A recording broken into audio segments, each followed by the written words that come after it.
할렐루야. 사랑합니다. 우리나라 1천만 성도님 여러분과 우리 예수님을 구세주로 영접하고 싶으나 아직 영접하지 못하신 여러분, 사랑해 주님 우리 예수님의 존귀하신 이름으로 문안드립니다. 안녕하세요. 오늘도 쉽고 재미있어 술술 읽히고 쏙쏙 이해되고 쑥쑥 믿음이 자라는 제가 쓴 술쏙쑥 성경의 성경 공부 15번째 주제, 신구약 성경에서 달라진 것들은 왜 달라졌으며 무엇이며 어떻게 달라졌는가에 대해서 알아보고자 합니다. 신구약 성경에서 달라진 것이 있죠. 그죠? 바뀐 것도 있고요. 폐지된 것도 있고요. 등등에 대해서 살펴보겠습니다. 서론. 유대교와 그리스도교는 같은 종교인가 다른 종교인가? 이 그리스도교인은 로마 가톨릭과 프로테스탄트 개신교를 합친 겁니다. 비록 구약 성경을 함께 경전으로 쓰지만 달라도 많이 다른 종교입니다. 세 개의 종교를 분류할 때도 다른 종교로 분류합니다. 이렇게 유대교와 우리 기독교, 그리스도교는 많이 다르다는 말씀이죠. 다 아시고 계시죠? 유대교는 그리스도교의 뿌리이긴 하지만 다른 종교가 분명합니다. 유대교의 경전인 구약 성경이 기독교의 경전이기도 하지만 종교를 분류할 때는 다르게 분류하며 성경의 해석과 실제 적용 면에서도 다름이 많습니다. 유대교는 여전히 유대 민족의 종교로 남아있고 그리스도교는 세계 종교로 성장해 세계에서 가장 많은 신도를 가지고 있습니다. 2. 지정학적으로 유대인들은 수많은 순환을 당하는 민족이었고 그 순환 속에서 자연스럽게 그들을 그 순환에서 구해줄 메시아를 고대했고 하나님께서는 구약 성경을 통해 그들을 구원할 메시아를 보내주시겠다고 예고했습니다. 참 이 유대인들은 우리나라처럼 지정학적으로, 그죠? 강대국의 틈바구니, 우리도 중국, 러시아, 일본 틈바구니죠.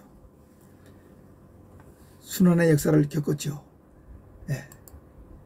역사가들은 거의 1000회에 가까운 931회의 외침을 받았다고 합니다.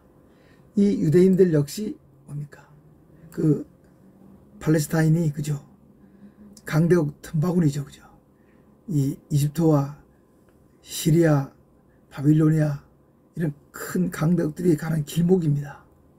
그래서 순환을 받았는데 하나님이 거기를 택하신 이유는 거기가 지역적으로 세계의 중심은 아니지만 교통이나 여러 가지를 봤을 때 당신의 말씀이 이렇게 지중해를 거쳐서 서쪽으로 가기도 하고 이쪽 동쪽으로 가기도 하고 아주 좋은 지역을 택하셨다고 보는 겁니다. 2번을 다시 한번 읽겠습니다. 유대인들은 지정학적 위치로 많은 순환을 당하는 민족이었고 그 순환 속에서 자연스럽게 그들을 그 순환에서 구해줄 메시아를 고대했고 하나님께서는 구약 성경을 통해 그들을 구원할 메시아를 예고하셨습니다. 그런데 지금 와 살펴보면 이는 완전 동상이몽이었다고 생각됩니다. 유대민족이 기다리는 메시아는 자기들 민족을 구원하는 메시아 였습니다. 그런데 하나님께서 보내실 메시아는 인류를 구원하는 메시아이기 때문입니다. 한 침대에 자면서도 꿈이 다르다. 동상이몽이죠. 4. 그것은 그들은 우리 인류의 조상 아담님과 하와님이 하나님과 계약, 바로 뭡니까? 선악과를 따먹지 말아라 하는 거죠. 계약처럼 그 계약을 위반했죠. 계약 위반. 계약 위반. 인류의 조상 아담님과 하와님이 하나님과의 계약을 위반했습니다. 했던 것처럼 자신들의 하나님과의 계약 위반은 생각하지 않고, 하나님 계약 위반했죠. 율법을 지키며 살면 너희는 내 백성이 되고 나는 너희의 하나님이 되려는 계약을 위반했습니다. 오로지 가지고 있는 것은 뭡니까? 선민의 우월의식, 할례받은 민족의 우월의식, 그것만이 살려지기를 원하는 메시아를 기다렸습니다. 하나님께서는 이미 그들의 계약 위반으로 물줄기를 바꾸셨어요. 이방, 곧 우리죠, 우리. 온 인류를 위한 메시아를 보내기로 한 것을 그들은 깨닫지 못했기 때문에 마침내 우리 예수님께서 메시아로 오셨지만 우리 예수님을 메시아로 받아들이기는커녕 어떻게 합니까? 커녕 우리 예수님을 이단자로 몰아서 십자가에 처형을 해 하나님께서 이루실 새 메시아 사역에 그들은 몰랐죠. 자기들이 하나님을 위하는 줄 알았고 자기들이 율법을 잘 지키는 줄 알았죠. 새 메시아를, 그죠? 메시아가 오신 것을 죽임으로써 새 메시아 사역에 철저하게 이바지하고 그 죄가로 2000년을 유랑해야만 했습니다. 그러한 그들이기에 AD 90년 구약성경 39권을 정경으로 전할 때 자기들이 죽인 예수님을 기록한 신약성경을 정죄했죠. 그래서 성경에서 제외해가지고 구약성경만 성경으로 인정했습니다. 그러면서 점점 더 유대교는 민족 종교로 남아있고 아직도 그 길을 버리지 못하고 예수님 곧 메시아가 올 것을 기대하고 있죠. 그러나 우리는 벌써 뭡니까?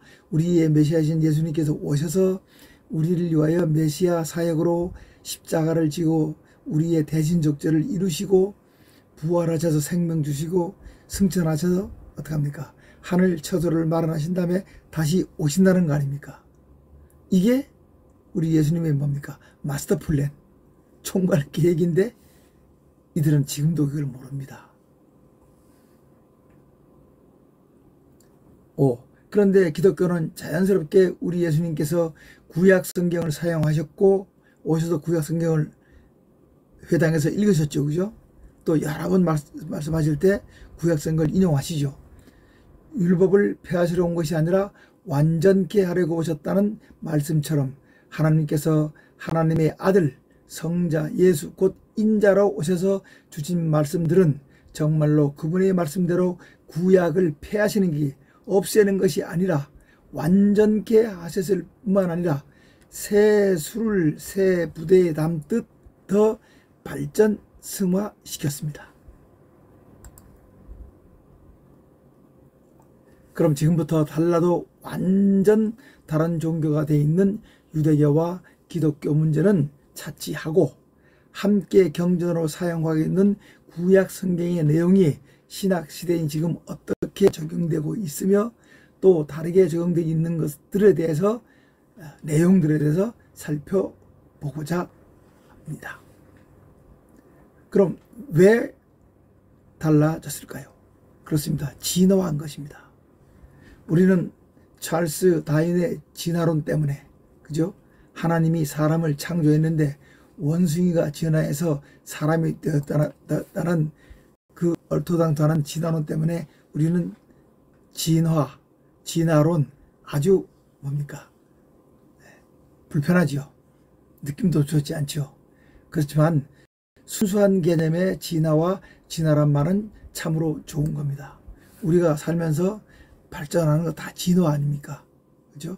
또 운동을 할 때 처음에는 못하다가 열심히 훈련하니까 더 잘하게 되는 것도 소진화 중에 하나입니다. 진보 발전한다는 것이니까요. 발전한다는 거 좋은 것 아닙니까? 이 발전도 나쁜 의미로 변하는 의미인 퇴보도 포함됩니다. 발전에도 나쁜 의미로 변한다는 의미인 퇴보도 포함되므로 진화를 좋지 않은 느낌으로 본다면 발전 또한 그럴 수 있습니다. 발전 속에도 좋지 않은 나쁜 방향으로의 발전이 있기 때문이죠. 인류 문명은 진보 발전되어 왔고 진화되어 왔습니다.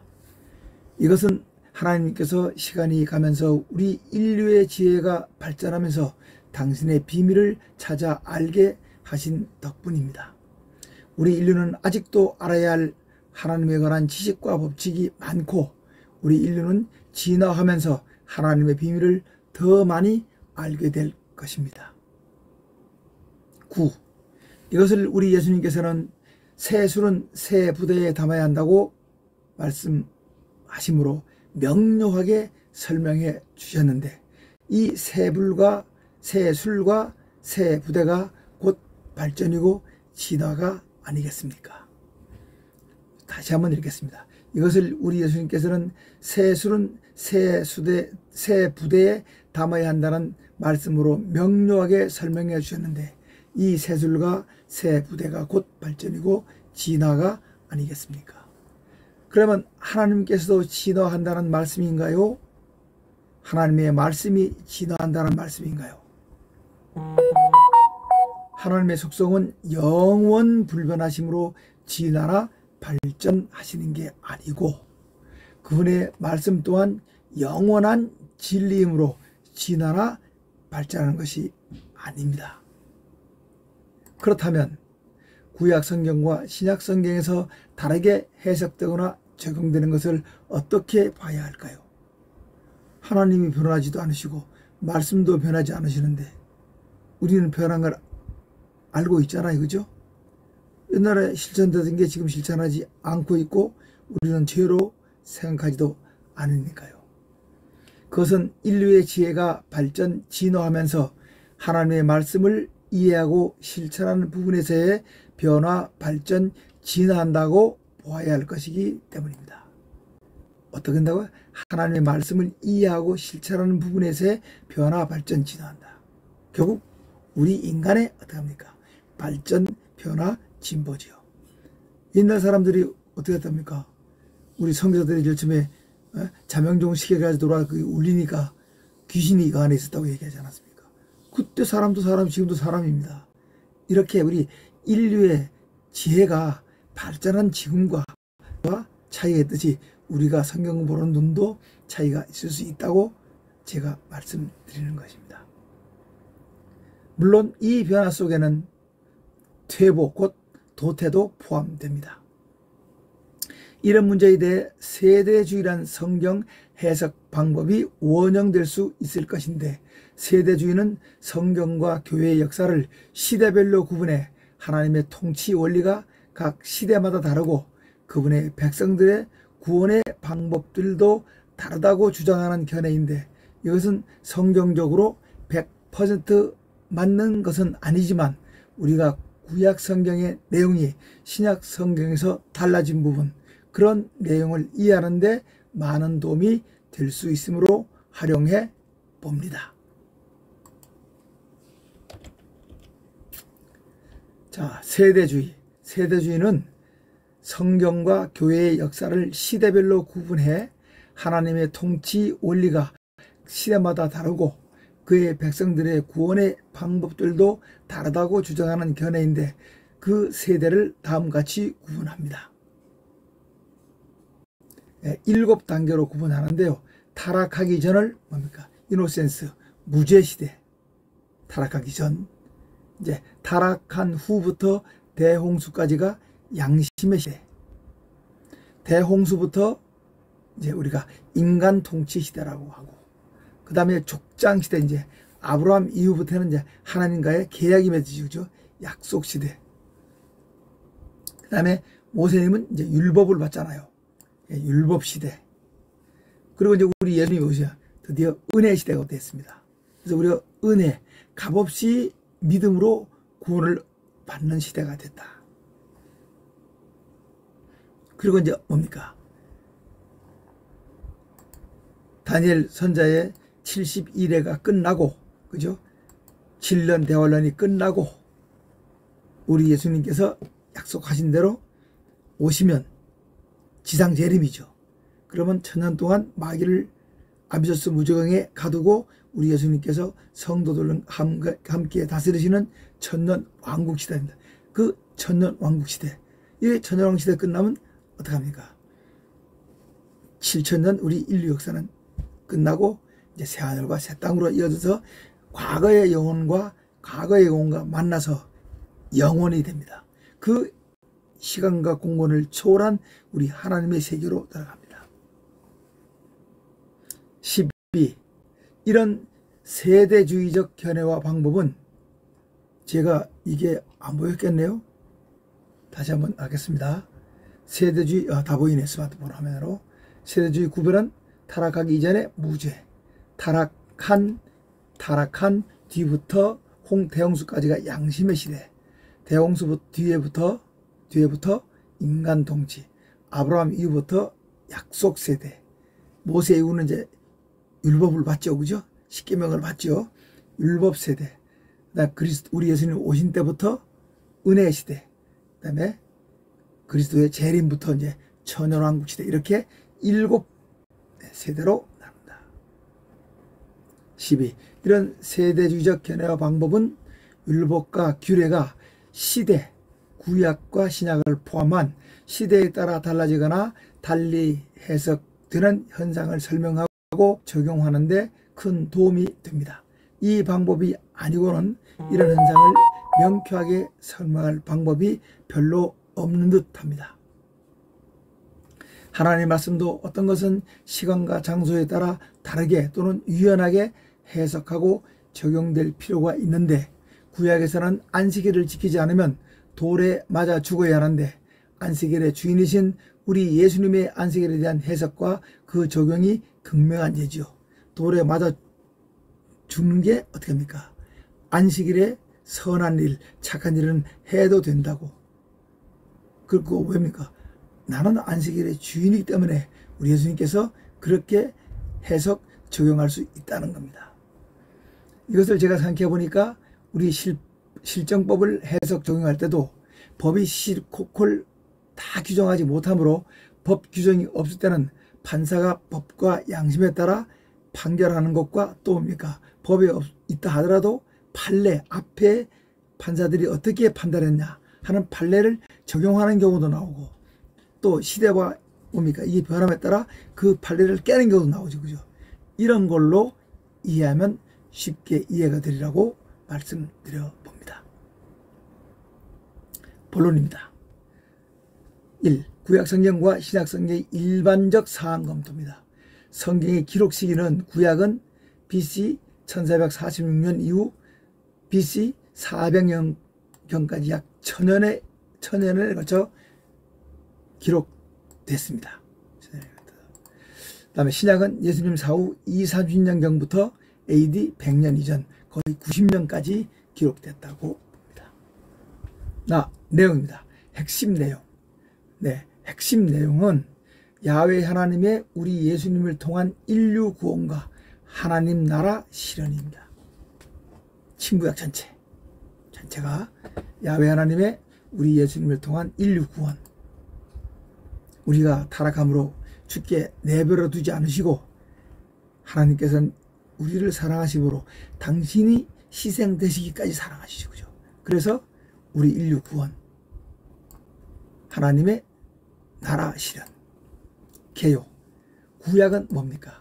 구약은 천지 만물 창조, 인류의 구원, 인류의 번성, 이스라엘의 선민, 이스라엘의 왕국, 이스라엘 주변국의 흥망, 아름다운 시가, 시편, 욥기, 잠언, 이런 것도 있습니다. 예언도 있습니다. 그런가 하면 이제 신약은 어떻습니까? 우리 예수 그리스도의 탄생, 사역, 십자가의 대속, 죽음, 부활, 승천, 성령님 주심, 재림, 전연왕국, 심판, 새하늘과 새 땅, 이런 것들입니다. 자, 세부적인 내용을 좀 살펴보겠습니다. 구약은, 폐관은 뭡니까? 하나님과 이스라엘 백성의 계약입니다. 율법, 이스라엘 민족의 역사, 율법, 선지자의 예언, 이런 것들입니다. 주제는 하나님 나라 백성이 지켜야 할, 준수해야 할 계약, 메시아 보낼 것이다, 메시아 약속, 그 다음에 예언의 실현과 축복. 현생은 율법을 지키면 복을 받고 지키지 않으면 저주를 받는다. 적과 꿀이 거의 뭡니까? 현생의 최고의 아마 복것입니다.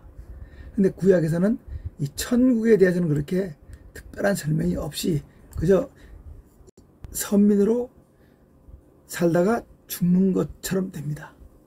그리고 우리 로마서에 보면 그런 이유가, 그들은 뭡니까? 궁극적으로 구원을 받기 때문이다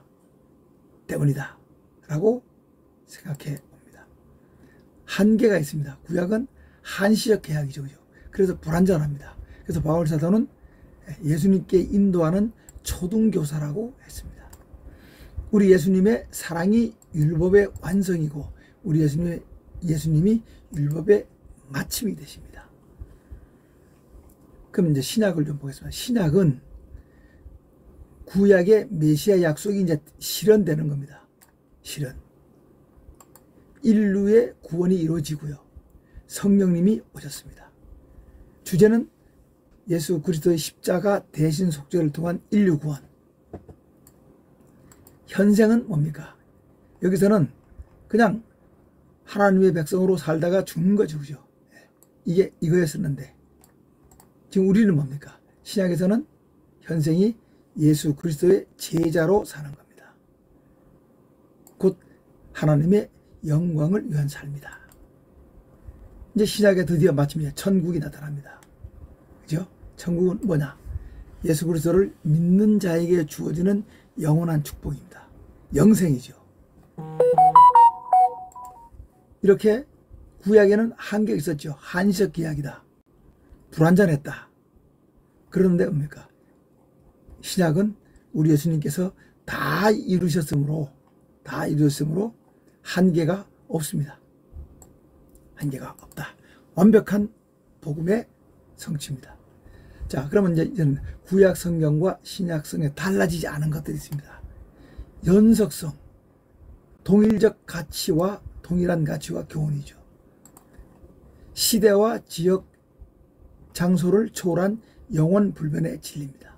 그게 바로 뭡니까? 하나님께서 창조주시라는 것, 하나님의 존재, 영원토록 불변하시는 하나님의 속성, 그죠? 하나님께서 우주의 운영과 인간의 생사화복을 주관하시는 것, 십계명 등 보편적 율법과 도덕윤리는 연속성이 있고 동일한 가치와 교훈으로 변하지 않지요. 이걸 어떻게 합니까? 우리 예수님께서 확정해 주셨습니다. 확정. 어떻게 해요? 나는 율법을 폐하러 온 것이 아니라 완전케 하려 왔다. 그리고 율법의 1.1획도 없어지지 않고 다 성취된다. 이렇게 확정해 주셨습니다. 자, 그럼 지금부터는 또 이제 구약과 신약 성경에서 달라진 것, 불연속성, 변화와 발전입니다. 먼저 폐지된 겁니다. 하나님이 성경에서 보면 두 번 후회하셨다고 나옵니다. 한 번은 창세기 6장 6절에서 인간을 창조한 것 후회하셔서 심판하시죠. 그리고 3장 15장 11절에서 사울을 왕으로 세운 거 후회하신다고 나옵니다. 할례,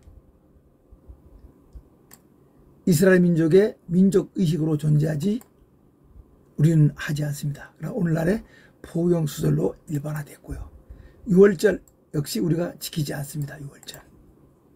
네, 유월절 지키지 않습니다. 이스라엘 민족의 최대 명절로 존재하는데 우리나라 광복절쯤 되는 거죠. 그죠?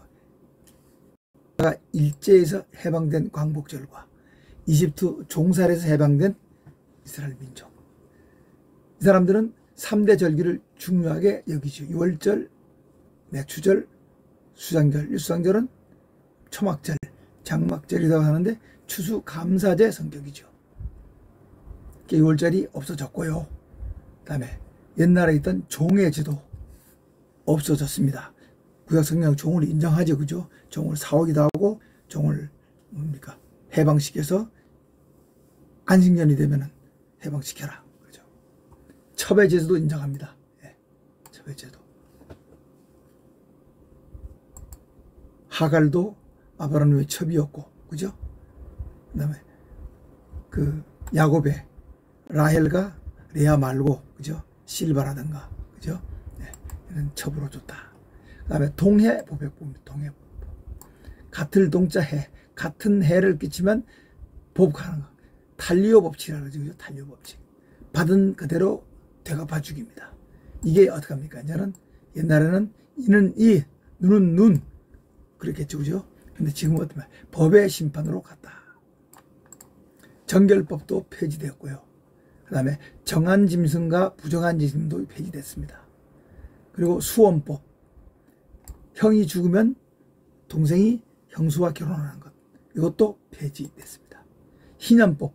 50년이 되면 토지를 물어서 원주인에게 돌려주죠. 이것도 사유재산제로 굳어져버렸습니다. 그 다음에 서원했다가, 사람을 서원했다가 사람은 물을 수 없어 죽여야 한다 그랬죠. 그죠? 물을 수 없는 재물은 사람인데 물을 수 없는 재물. 레위기 27장 29절에 나옵니다. 폐지됐습니다. 그 다음에 금식일도 폐지됐고요. 지성소와 증거궤도 없습니다. 지금 없어졌죠. 장자 대속법, 우리 양으로 대속해야죠. 역시 없어지고, 돌로 쳐 죽이는 사적 처벌, 린치라고 해요. 린치. 돌로 쳐 죽이는 사적 처벌 역시 법의 심판으로 갔습니다. 법의 심판으로. 나시린, 대표적인 사람이 누굽니까? 삼손 선지자, 삼손. 이것도 없어졌습니다. 그리고 지금은 뭡니까? 역시 선지자나 예언자나 사사도 없어졌습니다. 자, 그럼 이제 없어진 것, 이어서 대치된 것. 구약에서는 어떻게 합니까? 죄를 씻기 위해서 소나 양이나, 그죠? 염소가 희생됐죠. 근데 없어졌습니다. 레위기에서는 이런 규례가 영원한 규례라고 했습니다. 근데 없어졌습니다. 어떻게? 우리 예수님의 십자가 단번 희생이 대체됐죠. 성전도 없어졌죠. 신하고 회당 이것도 없어지고 지금 뭡니까? 교회가 됐습니다. 새로 생긴 것. 신약 성경이 새로 생겼고요. 성자 하나님, 삼위일체 하나님이 구약 성경에는 어스, 우리라고 나오지요. 근데 구체적으로 성자 하나님, 아들 하나님, 우리 예수님이 오시고요. 우리 예수님은 또 인자라고, 사람의 아들로서 인자. 또 성령님이, 물론 구약 시대도 삼위 하나님의 영의 하나님이 계시지만은 성령님을 보내신다 했죠. 이제 보내셔서 언제? 오순절날 성령님이 오셔서 우리와 함께 계십니다. 성령님. 구약 시대에 없던 겁니다. 세례 없었지요. 세례 침례. 성만찬도 없었고 세족식도 없었고 구약 시대 교회도 없었죠. 그죠? 이런 것들은 새로 생긴 겁니다. 재해석된 것. 간음입니다. 옛날에는 어떻게 합니까? 간음을 행위만 간음이라는데 이제는 뭡니까? 생각과 동기까지도, 여자를 보고 음욕을 품으면 생각과 동기까지도 규제했다. 옛날에는 이혼 금지였습니다. 그죠? 그러니까 지금은 합의 허락이 된다. 보복, 사적 보복 안 되죠. 그죠? 이게 어디로 되느냐? 법적 처벌로 재해석됐고, 이웃사랑이 뭡니까? 가장 큰 계명으로, 가장 큰 계명으로. 이에 더 큰 계명이 없다. 자, 바뀐 것 좀 보겠습니다. 바뀐 것. 하나님의 인간 역사와 인간에게 직접 역사하심 이제 거의 없으시고 어떡합니까? 없어요. 그죠? 직접 역사 거의 없으심. 아까 한번 나왔네요. 구원 방법은 희생 제사에서 회개와 믿음의 예배로, 성전 예배 없어지고 회당과 교회로 왔고요. 안식일이 주일로 왔습니다. 주일이 언제입니까? 주의 날. 로즈데이, 부활절이고 부활일이고 주님의 날이고 안식일의 주인 우리 예수님께서 없애신 겁니다. 그 다음에 11조가 또 역시 없어졌죠. 그죠? 11조는 하나님의 신정 국가인 이스라엘 백성에게 부과된 세금성 헌금인데 지금은 뭡니까? 자원 헌금, 연보로 바뀌었다. 먹을거리가 어떡합니까? 노아의 대홍수 전에는 초식이었습니다. 근데 노아의 대홍수 이후에 동물도 먹어라 그랬죠. 그래서 육식이 됐는데 지금 현재는 못 먹는 거 없죠. 잡식이 되어버렸습니다. 그리고 아버지로부터 3, 4대까지 죄를 지으면 벌을 준다 그랬는데 또 뭡니까? 복은 수천 대까지. 신명기 24장에 와서 뭡니까? 자기 죄로만 죽는다. 구약 성경에서는 이자를 받지 말아라 알았습니다. 그러나 지금 법적 제도화 됐습니다. 차별. 인구수를 셀 때, 그죠? 신학까지 예수님 시대까지 와서도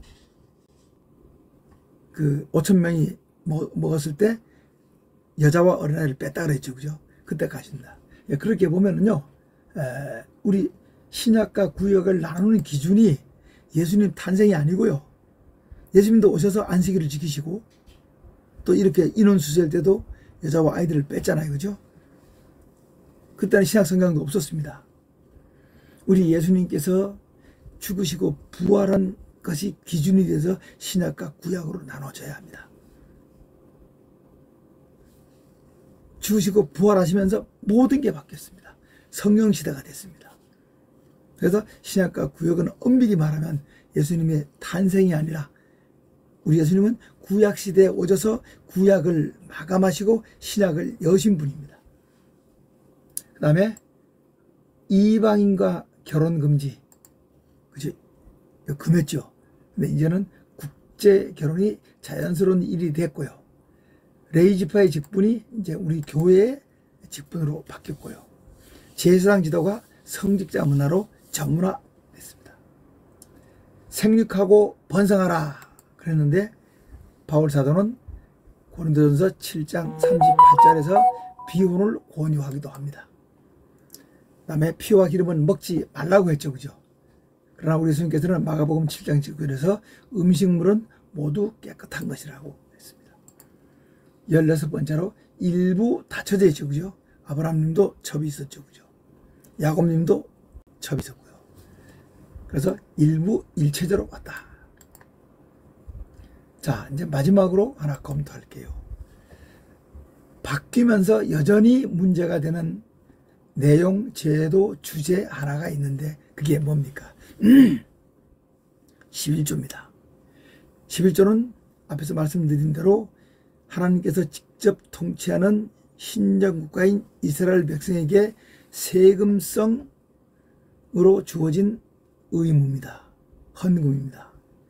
그래서 할례처럼 이스라엘 백성에게 제한된 것인데 이게 지금 폐지돼야 마땅한데 엄청나게 지금 강조되고 있고요. 문제가 되고 있기도 합니다. 그러나 믿음으로 하면 문제가 없어요. 이 문제에 대해서 잠시 살펴보겠습니다. 구약에서 신약으로 넘어오면서 여전히 문제가 되는 것 중 가장 큰 문제가 11조 문제입니다. 구약에서 신약으로 넘어오면서 지금까지 우리가 폐지, 대치, 새로 생긴 것, 재해석된 것, 바뀐 것들을 살펴보았는데 시간이 흐르며 자연스럽게 정착이 돼서 문제가 해결됐습니다.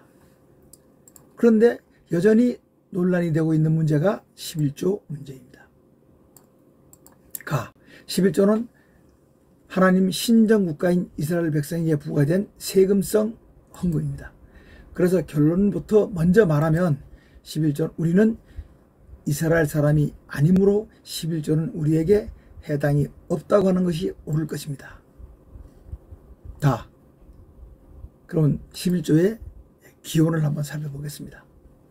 11조는 하나님께서 이스라엘 12지파에게 땅 곧 삶의 터전을 나눠 주실 때 11지파에게만 땅을 주시고 하나님께서 당신의 일, 제사장 직무, 성막 운영 등의 일을 맡은 레위지파에게 땅을 주시지 않고 11지파의 11조로 살게 하셨고, 아론계 대제사장은 레위지파로부터 또 11조의 11조를 받게 하셨습니다. 이것을 제가 도표로 좀 마련했습니다. 일목요연하게 보겠습니다. 11조. 하나님의 친정국가인 이스라엘 백성에게 부과된 하나님의 세금성 책임 및 의무다입니다. 자, 11조의 종류, 시기, 용도를 보겠습니다. 11조의 종류는 여기 소산의 11조, 그죠? 축제를 위한 11조, 구제를 위한 11조, 이런 종류가 있습니다. 그죠? 소산 11조, 구제. 시기는 언제냐? 두 가지입니다. 매년 드리는 11조와 매 3년에 드리는 11조가 있습니다. 소산의 11조, 축제를 위한 11조, 구제를 위한 11조, 매년 드리는 11조, 매 3년에 드리는 11조. 그러면 땅의 소산의 11조는 뭐냐? 위에서 말씀드린 대로 하나님의 일을 맡은 레위 자손의 생활비입니다. 이 사람들이 또 11조에 11조를 내서 드리면 그게 바로 뭡니까? 아론의 후손인, 아론과 그의 후손인 대제사장의 몫입니다. 11조에 11조입니다. 레위인의 11조에 11조. 그 다음에 축제를 위한 11조가 있습니다. 축제, 요 뒤에 나옵니다. 이 축제를 위한 11조. 이때 누구냐? 가난한 고아와 미망인과 레위인을 생각해서 챙겨줘라 하는 11조입니다. 그리고 이제 구제를 위한 11조. 구제를 위한 11조는 매 3년마다 쌓아놓고 역시 고아와 이방인과 가난한 사람을 위한 11조를 나눠주는데, 이 11조는 3년째는 10의 9조, 11조 했잖아요. 그죠? 이제 10의 9조가 나면 10의 9조의 11조를 또 하는 겁니다. 그럼 결국은 뭡니까? 11조가 넘지요. 그죠? 11조가 넘잖아요. 11조에다가 또 10의 9조의 11조를 매 3년에 한 번 해야 하니까요. 이렇게 됩니다. 자, 그 다음에 축제를 위한 11조. 축제 경비죠. 언제 하느냐? 모든 남자는 1년에 3번씩 6월절, 맥주절, 초막절에 하나님을 뵈러 올 때, 가족들과 함께 왔을 때 어디입니까? 이때는 이제 하나님이 아직까지 예루살렘에 성전을 짓지 않으셨기 때문에 택하신 곳이 아니라 택하실 곳입니다. 실 곳. 미래죠. 그죠? 거기로 가져가서 먹고 마셔야 한다는 얘기죠. 가족들과 함께.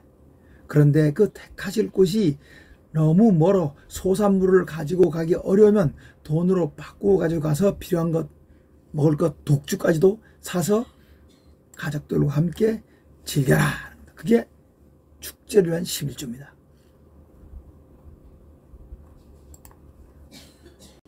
자, 그럼 11조의 사례를 한번 보겠습니다. 11조의 사례는 아브라함과 야곱과 말락의 11조인데요. 아브라함님의 11조는 이제 11조가 이야기가 처음 나오는 겁니다. 살렘왕 멜기세덱에게 아브라함님이 롯을 되찾으러 갔다가 가져온 소돔 백성들하고 되찾아온 전리품이죠. 그것의 11조를 드렸습니다. 이것은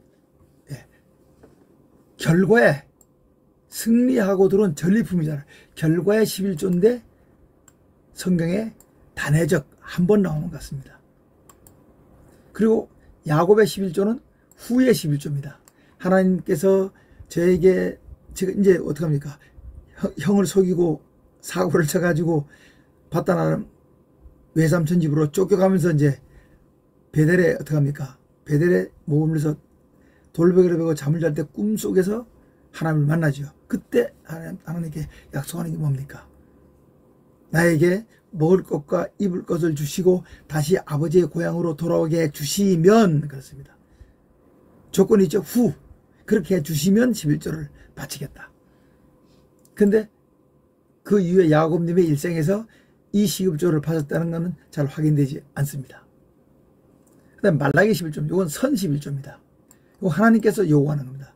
너희가 먼저 11조를 들여서 내 창고를 넘치게 하면 그 얘기입니다. 이 11조가 바로 뭡니까? 이겁니다. 이거 제1 11. 매년 땅의 11조로서 뭡니까? 예. 레위인들 이 11조의 11조로서 어떻게 합니까? 예. 대제사장의 삶을 유지해주는 이 11조. 이 11조를 바치면 그 얘기죠. 하나님께서 바치면 내가 복을 하늘에서 쏟아 부어 줄 것이다. 그런데 이스라엘 민족이 이것을 실천하지 않습니다. 그래서 하나님께서 뭡니까? 너희들이 내 것을 도둑질했다. 그게 바로 뭡니까? 말라기 11조, 이거가 위에 있던 그 11조, 다시 말하면 이스라엘 백성에게 세금성으로 부과된 11조다.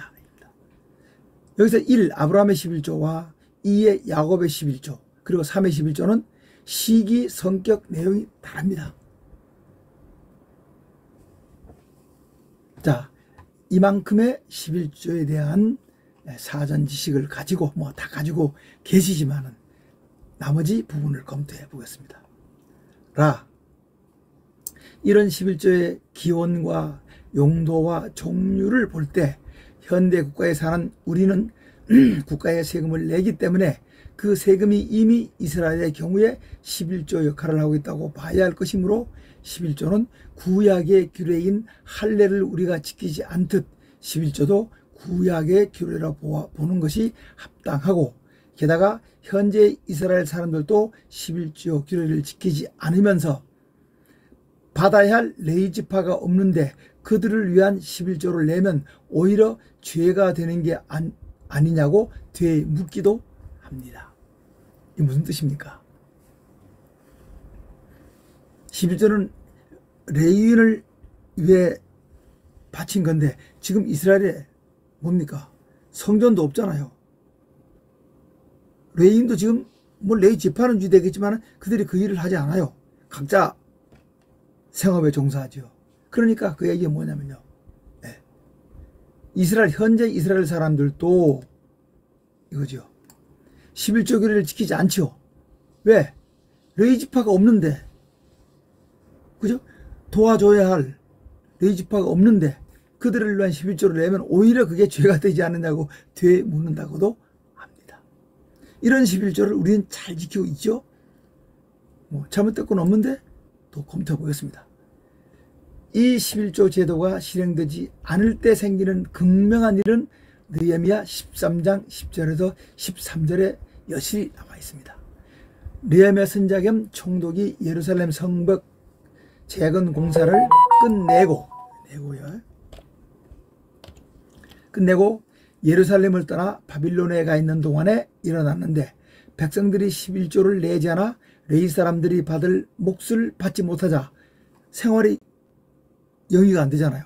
레위 사람들과 노래하는 사람들이 각기 자기 밭으로 도망을 했으므로 느헤미야 선지자가 기웃해 이것을 알고 백성의 장로들을 꾸짖고 다시 11조를 걷어 성전 곳간에 드리고 레위 사람들을 제자리에 세워서 나라의 기강과 기틀을 바로 잡았습니다. 11조를 안 내면 레위 지파가 살 수가 없으니까 기강이 무너지고 나라의 기틀이 무너지잖아요. 각자 도전해서 뿔뿔이 흩어지는 거죠. 이게 이스라엘 11조의 개념이고 기능입니다. 확실하죠, 그죠? 자, 그러므로 구약 성경 말라기 3장 9절에 온 나라가 나의 것을 도둑질하였으므로 저주를 받다는 말씀은 이스라엘 민족의 이런 일에 해당된다고 할 것이죠. 자, 다시 결론적으로 말하면 성경의 11조는 오늘날처럼 조세 제도가 정착되지 않았을 때 하나님께서 직접 다스리는 신정국가 이스라엘 민족에게만 해당되는 독특한 조세성 헌금이라는 게 가장 정확하고 정직한 말일 것입니다. 그런데 이스라엘 백성들은 11조 계약 위반뿐만 아니라 안 지켰잖아요. 그러면서 어떡합니까? 계속 이스라엘은 뭡니까? 어려운 길입니다. 왕도 없는 나라. 결국에는 말라기 선지자 이후는 뭡니까? 선지자도 예언도 없이 하나님께서 다른 것을 준비하십니다. 그러다가 어떡합니까? 결국 이방 민족인 에돔, 이듬의 민족에게 어떡합니까? 다스림 받죠. 그게 헤롯 왕입니다. 그래도 결국 뭡니까? 헤롯 왕은 로마의 식민지였으니까 로마의 식민지로 살다가 70년 유대 전쟁 이후에 어떡합니까? 세계로 뿔뿔이 흩어져서 2000년 유랑을 하죠. 자, 그걸 보겠습니다. 그런데 이스라엘 백성들은 11조 계약뿐만 아니라 이런저런 하나님과의 계약 위반, 불순종으로 결국 하나님과 불화해 하나님 나라 백성으로 선민되었으나 천민으로 전락해 적과 꿀이 흐르는 가나안 땅을 차지했으나 거기 살지 못하고 쫓겨나 2000년 유랑을 하며 순환을 당했으며 아직도 그들은 그들의 땅으로 돌아오고자 하는 그들의 시오니즘은 완벽히 실현되지 못하고 있습니다. 자, 이 헌금과 11조는 우리 예수님 시대에도 있어. 그때 우리 예수님께서 11조와 헌금에 대해 말씀하셨는데 마태복음 23장 23절을 통해 화 있을 것입니다. 서기관과 바리새인 여러분, 여러분은 박하와 운양과 모든 채소의 11조는 드리면서 율법에 더 중한 바 정의와 사랑과 믿음을 버렸습니다. 그러나 이것도 행하고 저것도 버리지 말아야 합니다라고 말씀하시면서 11조를 잘 드리면서 정의와 사랑과 믿음을 저버린 것을 외려 책망하셨다는 얘기죠. 그러면서 어떡합니까? 이것도 버리지 말고 11조 저것도 버리지 말라. 정의와 사랑과 믿음 하신 말씀을 우리는 명심해야 되고 또 마가복음 12장 43절에 보면 한 가난한 미망인이 2렙돈, 그때의 화폐의 단위 중에 가장 작은 것입니다.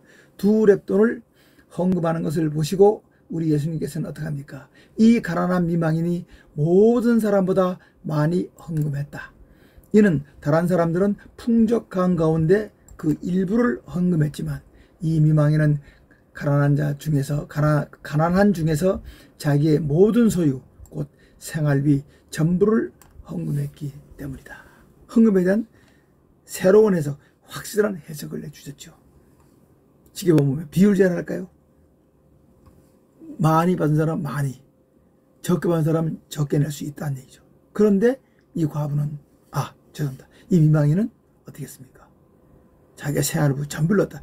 그래서 가장 많이 헌금했다고 예수님은 우리말로 하면 콕 집어 말씀해 주셨습니다. 그렇게 콕 집어서 어떡합니까? 콕 집어서 헌금의 참 의미와 가치에 대한 말씀을 우리 유념해야 한다죠. 그래서 진실과 사랑이 중요하다는 것과 신약 성경에서는 11조를 강조하는 말씀을 찾기 어렵고 헌금보다 연보라는 용어, 연보, 의연금 도와준다는 거죠. 그죠?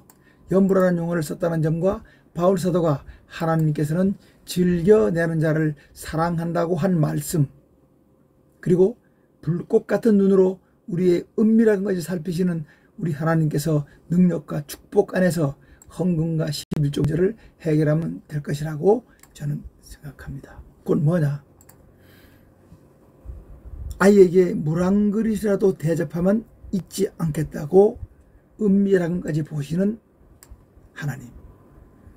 양과 염소 심판을 할 때 내용이 나오죠. 소자에게 냉수 한 그릇, 허울 벗은 사람에게 돌보는 것, 감옥에 갇힌, 그래서 염소에 속하냐면 언제 우리가 그렇게 했습니까? 언제 안 했습니까? 양의 사람들은 언제 우리가 했습니까? 그러니까 이 소자에게 행한 것이, 이 소자에게 행하지 않은 것이 곧 나에게 한 것이고 나에게 행하지 않은 것이다라고 말씀했어요. 그렇게 은밀한 것까지 보시는 하나님께서 11조의 명목이 중요한 것이 아니라, 그죠? 하늘의 보물 쌓기를 보실 것이라는 것이 제 생각입니다. 자, 그러면 11조가 없다면 현대 우리 교회에서 가장 많은 헌금 그 비율이 11조입니다. 그럼 11조가 비성경적이라서 하지 않는다면 교회 운영은 어떻게 할 것입니까? 그러면 현대 교회와 성직자의 보수는 어떻게 해결할까요? 그것이 바로 구약시대에 있었던 모세님이 광야에 성막을 지을 때 자원 예물을 받았고요. 솔로몬 성전을 지을 때 다윗왕도 준비품으로 자원 예물을 받았고요. 요아스 왕과 히스기야 왕이 성전을 수리할 때도 받았고요. 느헤미 선지자가 성벽을 중건할 때도 어떻게 했습니까? 구간을 나누어서 맡겼습니다. 그리고 스룹바벨이 제2성전을 건축할 때도 그리했고요. 초대교회에서 은혜와 성령을 받은 사람들은 어떻게 합니까? 초대교회에서 은혜와 성령 받은 사람들은 바나바 사도 등등 사람들이 어떻게 했습니까? 자기 소유를 다 팔아서 교회 헌금에 따랐습니다. 그리고 바울 사도가 예루살렘 교회를 위한 헌금을 모금할 때도 다 뭐였습니까? 자원, 예물, 자원, 헌금이었습니다. 그게 해답입니다. 다시 말하면 이스라엘 백성에게 부과한 세금성 11조가 아니라 은혜와 축복에 대한 감사로 드리는 자원 헌금, 이 자원 헌금으로 11조를 넘어 12조면 어떻고 13조면 어떻겠습니까?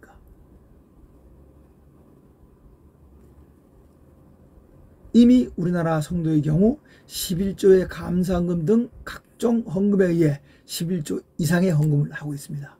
네, 감사헌금, 선교헌금, 건축헌금, 무슨 헌금으로. 이미 결과가 이렇게 되기 때문에 성경으로 돌아가면 될 것 같은 생각입니다.